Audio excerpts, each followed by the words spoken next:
जेके media देखने वाले सभी दर्शकों का एक बार फिर से बहुत बहुत स्वागत है। तो इस समय हमारे साथ मौजूद हैं सांबा के विधायक सुरजीत सिंह सिलाथिया जी। अब विधायक के साथ साथ सुरजीत सिंह सिलाथिया जी को असेंबली में बड़ी जिम्मेदारियां जो है वो दी गई हैं। इससे पहले हमने आपको अपडेट कर दिया था कि एथिक्स कमेटी जो असेंबली की रहेगी उसके चेयरमैन जो है वो सिलाथिया साहब को बनाया गया है।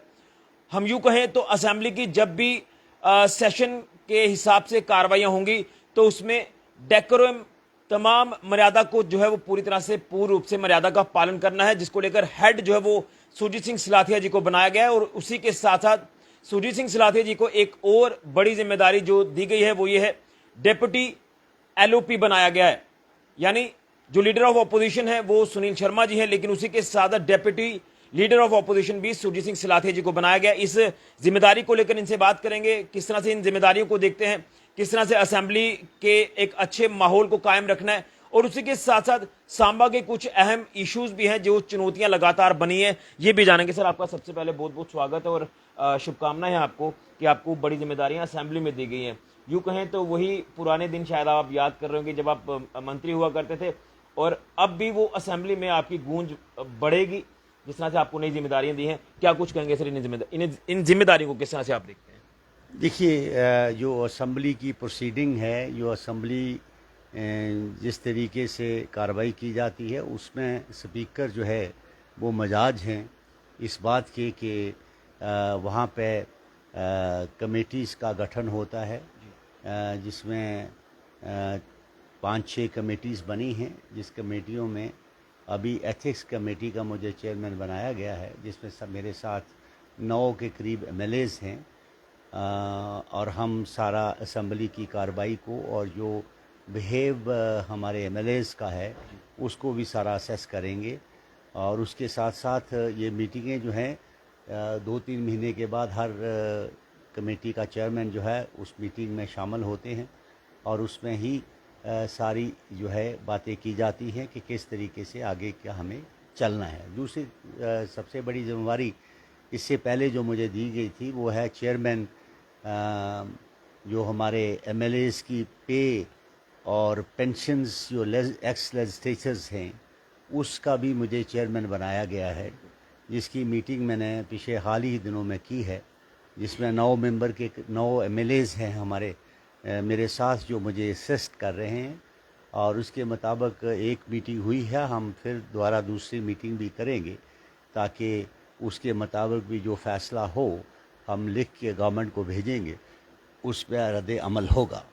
तो इसके साथ साथ जो तीसरी जिम्मेदारी दी गई है वो है डिप्टी एलओपी की, तो वो भी एक अहम जिम्मेदारी है। बेसिकली देखा जाए तो ये पार्टी जो है इसमें फ़ैसला लेती है। भारतीय जनता पार्टी का मैं शुक्रगुज़ार हूँ तरुण चुग जी का और हमारे जेपी नड्डा जी का और हमारे संतोष जो हमारे जनरल सेक्रेटरी हैं उनका धन्यवाद करता हूं कि उन्होंने मुझे डिप्टी एलओपी बनाया, क्योंकि ये पार्टी फ़ैसला चीफ विप का, डिप्टी एलओपी का और एलओपी का फ़ैसला जो है वो पार्टी करती है।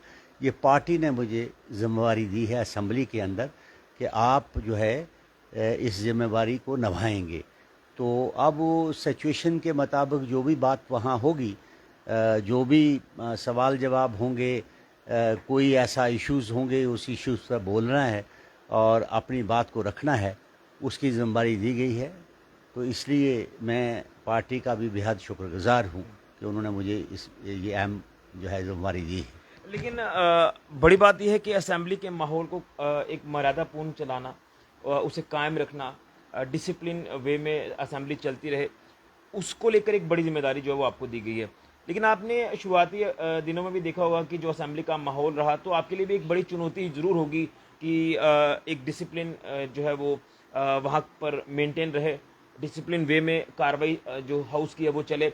सबसे पहले तो मैं इसी को लेकर आपसे रिप्लाई चाहूँगा। देखिए, मैं आपसे ये कहना चाहता हूँ कि लोग अपने प्रतिनिधि को जब चुन के भेजते हैं तो हमें असम्बली के अंदर अपनी लोगों की आवाज़ को उठाना है, चाहे वो पीने के पानी का मसला हो, सड़क का मसला हो, एजुकेशन का मसला हो, हेल्थ का मसला हो, हमारा आरएनबी डिपार्टमेंट का मसला हो, जो भी कंसर्न कंस्टेंसीज के इश्यूज़ हैं उन इश्यूज़ को हमें उठाना है असम्बली के अंदर, जो लोगों ने चुन के हमें भेजा है।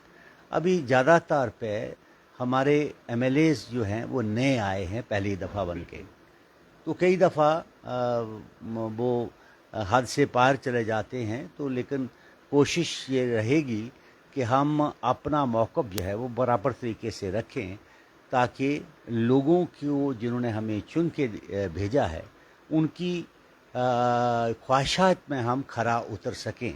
और सब एमएलएज को ही चाहिए कि वो ही अपने क्योंकि जो असम्बली है ये रूल्स के मुताबिक चलती है, रूल्स के मुताबिक ही हमें अपनी बात को रखना होगा, तभी जाके असम्बली का एक अच्छा माहौल और हम अच्छी अपनी बात रखें एथिक्स को, ताकि एक सिस्टम जो है वो ठीक बन सके।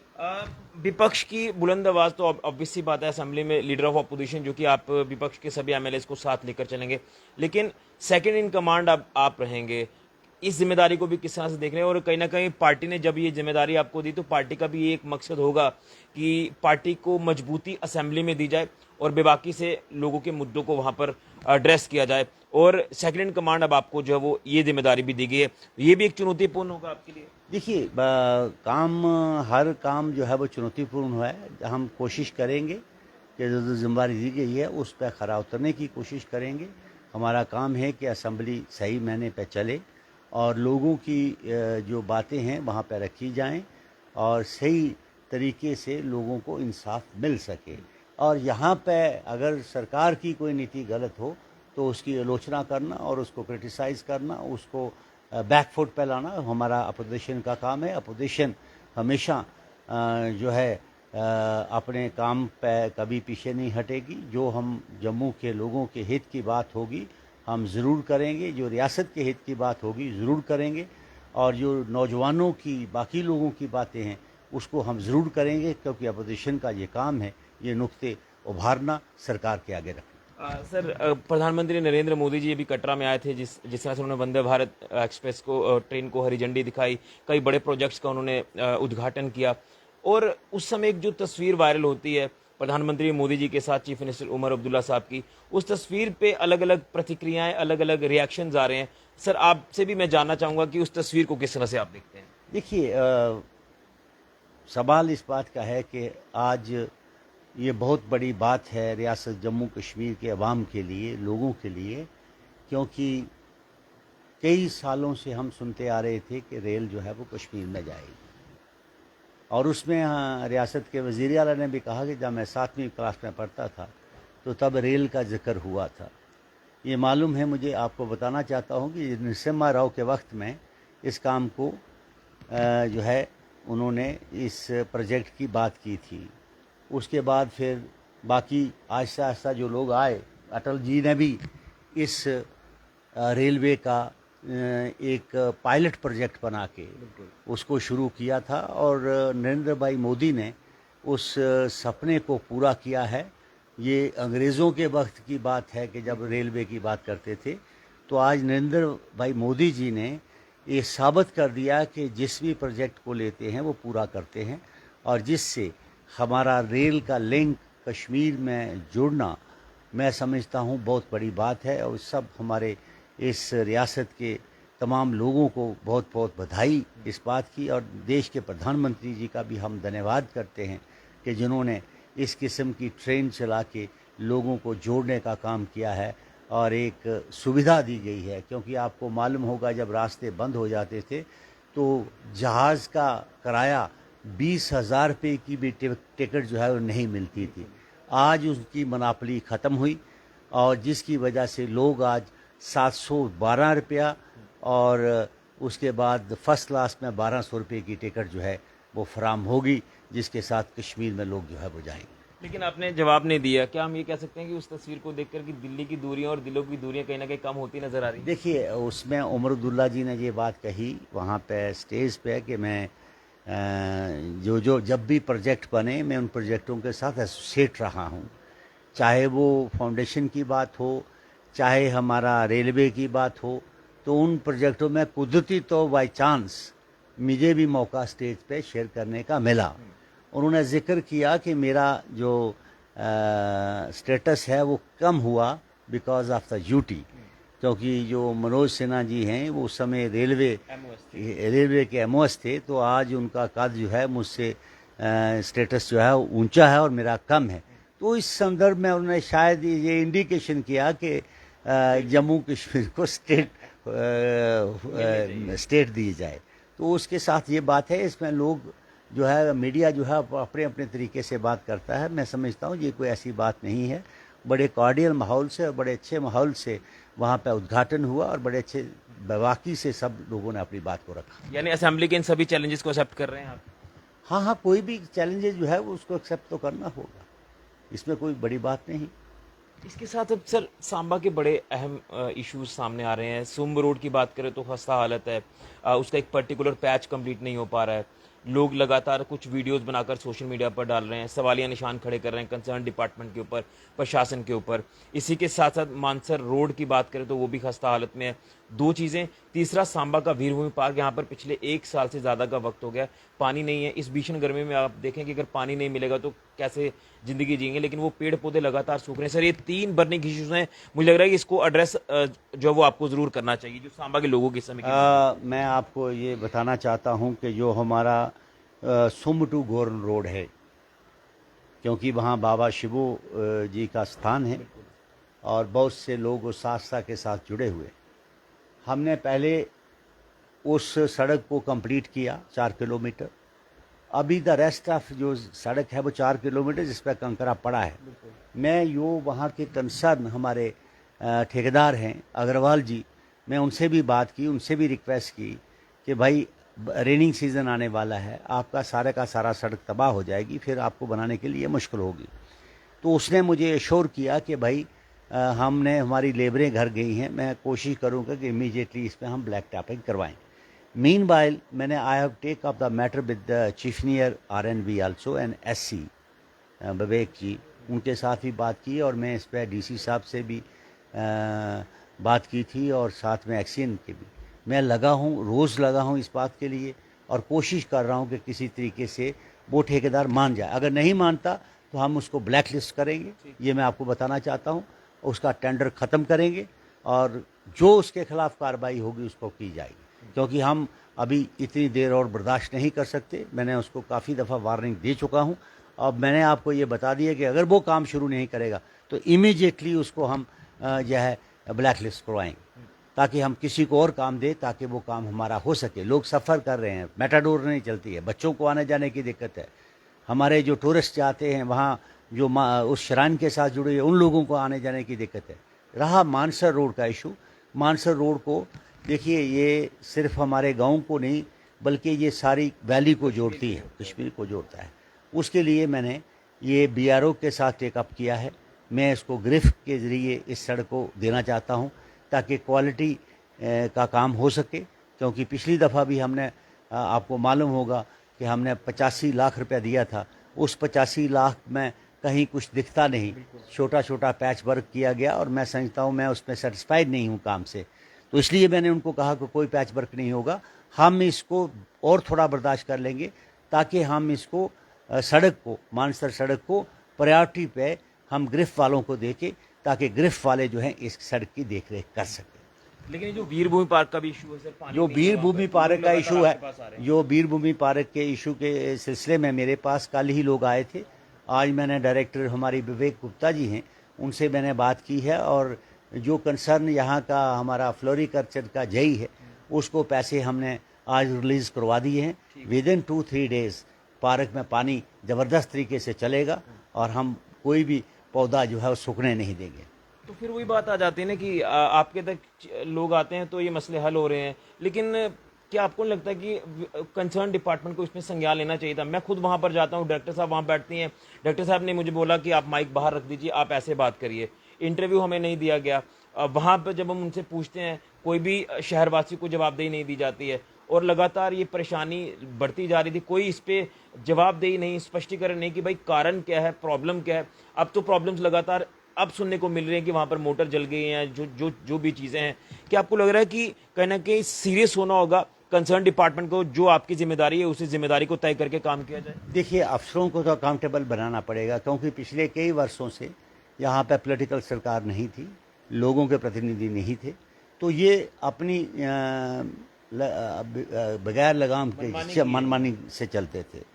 तो उसके मुताबिक हमने सारी ये किया। इसीलिए मैं इस भीषण गर्मी में आके यहाँ बैठता हूँ सुबह से शाम तक, ताकि किसी का कोई भी काम हो, कोई भी मसला जो मेरे नोटिस में आया उसको हम इमीडिएटली रिजॉल्व करने की कोशिश करते हैं। आपने देखा होगा कि इन दिनों में पानी की कितनी किल्लत होती थी, यहाँ पे हमने अकाउंटेबल बनाया है और कोशिश की है कि पानी जो है कम से कम इस टाउन को और इस जो हमारा रूरल एरियाज है इसमें पानी मिल सके। आपके सामने यहाँ पे ट्रांसफार्म जल रहे हैं, आप सुबह जलता है शाम को लगाने की कोशिश कर रहा हूँ। इसलिए हमारी ये कोशिश है। कल आपको मालूम होगा 630 MVA का हमारा ट्रांसफार्म गगवाल में जल गया था, तो मैंने कल शाम को इंस्टॉल करवाया। तो ये चीज़ें जो हैं यहाँ अफसरों के पीछे लगना पड़ेगा, इनको अकाउंटेबल बनाना पड़ेगा। उसके लिए तो हमें लोगों ने चुन के भेजा है, तो इसलिए हम कोई एहसान किसी के ऊपर नहीं कर रहे। हमारी जिम्मेदारी है कि हमारी जनता, हमारे लोग जिनकी कोई परेशानी हो उसको कैसे दूर किया जाए, उसके लिए हम यहाँ बैठे हैं, हम काम कर रहे हैं। बाकी कुछ लोग हैं जिनका काम है क्रिटिसाइज करना, वो करते रहेंगे। मुझे अपना काम करना है, मुझे जनता की सेवा करनी है, मैं बैठा हूँ, मैं जनता की सेवा करता रहूँगा। फिर आखिर में यही जानूंगा, क्योंकि प्रशासन के बाद या कंसर्न डिपार्टमेंट के बाद आपसे काफ़ी उम्मीद रहती है लोगों को। देखिए, इसलिए रहती है क्योंकि मेरा कांटेक्ट लोगों के साथ, मेरी कोशिश रहती है कि मैं हर लोगों को मिलूं, लोगों की मुश्किलात देखूं, जो मुझसे बन पाता है, जो मेरे पास साधन है, मैं उनको जुटाने की पूरी कोशिश करता हूं। और उसके मुताबिक ही ये सारी बातें हैं। मैंने आपको जिक्र किया, हमें भी हर चीज़ का मालूम है कि क्या कहाँ कमी है, कहाँ परेशानी है। तो अभी फंड्स जो हैं हमारे पास रिलीज़ नहीं हुए, यूँ ही फंड्स रिलीज़ होते हैं। तो हमारी कोशिश होगी कि सांबा टाउन के अंदर हम ब्लैक टॉपिंग भी करवाएं, ताकि लोगों को रास्ता जाने का हो। जो आपने देखा होगा लिंक रोड में कुछ खड्डे पड़े हुए हैं, मैंने आज महकमे को हिदायत दी है कि इमीडिएटली उनको ठीक किया जाए, ताकि कोई स्कूटी वाला बच्चा या बच्ची वहाँ गिरे ना। उसके लिए हम छोटी छोटी चीज़ों को देख के बैठ के यहाँ पे काम कर रहे हैं, कोई ऐसी बात नहीं। चलिए, बहुत धन्यवाद। तो ये थे हमारे साथ सांबा के विधायक सुरजीत सिंह सिलाथिया जी, जिन्होंने अपनी जिम्मेदारियों को लेकर भी बात की है कि नए चैलेंजेस हैं असेंबली में, जो जिम्मेदारियां इनको डिप्टी LOP की मिली है, एथिक्स कमेटी के चेयरमैन इनको बनाया गया, और भी कुछ जिम्मेदारियां हैं। असेंबली को स्मूथ तरीके से वेल डिसिप्लिन में जो वो चलाना है। और जो नए विधायक हैं, आपने देखा कि शुरुआत में जो नए विधायक बनकर आए हैं किस तरह से शोर शराबा उन्होंने असेंबली के अंदर किया, तो उनको भी समझाने की जरूरत है। तो इसलिए इस कमेटी का गठन जो वो किया गया है ऑनरेबल स्पीकर द्वारा। और अब जब बात सांबा के इश्यूज की आती है, तो हम तो कोशिश करेंगे जो भी मुद्दे कंसर्न डिपार्टमेंट्स को लेकर हैं वो हम उजागर करेंगे। और जनता के नुमाइंदे हैं MLA साहब, तो इनसे भी हमने इसलिए आज इन मुद्दों के ऊपर बात की। बर्निंग इशू मानसर रोड का हो, बर्निंग इशू सुम्ब गोरन रोड का हो, या फिर बर्निंग इशू सांबा के वीरभूमि पार्क में पानी को लेकर हो, इन तमाम इश्यूज के ऊपर जवाब जो है वो हमने लिया है। और सही कहा कि जो सुम्ब रोड का काम रुका है, वो टेंडरिंग प्रोसेस में क्या चीज़ें हैं, अगर ठेकेदार काम वक्त पर नहीं करता है तो उसे ब्लैकलिस्ट किया जाएगा, नया ठेकेदार वहां पर आकर काम शुरू करेगा। मानसर रोड जो कि ग्रिफ को सौंपा जाएगा, क्योंकि एक जो गुणवत्ता, जो क्वालिटी ऑफ द वर्क है उसे ध्यान में रखा जाएगा, इसलिए बाकी को दरकिनार किया जा रहा है। और उसी के साथ साथ पानी को लेकर भी बताया जा रहा है कि फंड्स को रिलीज कर दिया गया है। तो ये जो दिक्कत परेशानियां सांबा सुम्ब रोड को लेकर या मानसर रोड को लेकर या फिर वीरभूमि पार्क में जो पानी को लेकर समस्या आ रही है, विद इन नो टाइम जो है ये जो समस्या है इनका हल किया जाएगा, ये हम उम्मीद सिलाथी साहब से करते हैं। क्योंकि जनता के नुमाइंदे हैं और जनता की दुख तकलीफ को जब कोई जानता है तो वो कहीं ना कहीं समझता है कि इस दिक्कत परेशानी का हल भी मुझे जल्द करना है। फिलहाल के लिए राहुल के साथ ऋषि खजूरिया, JK मीडिया के लिए।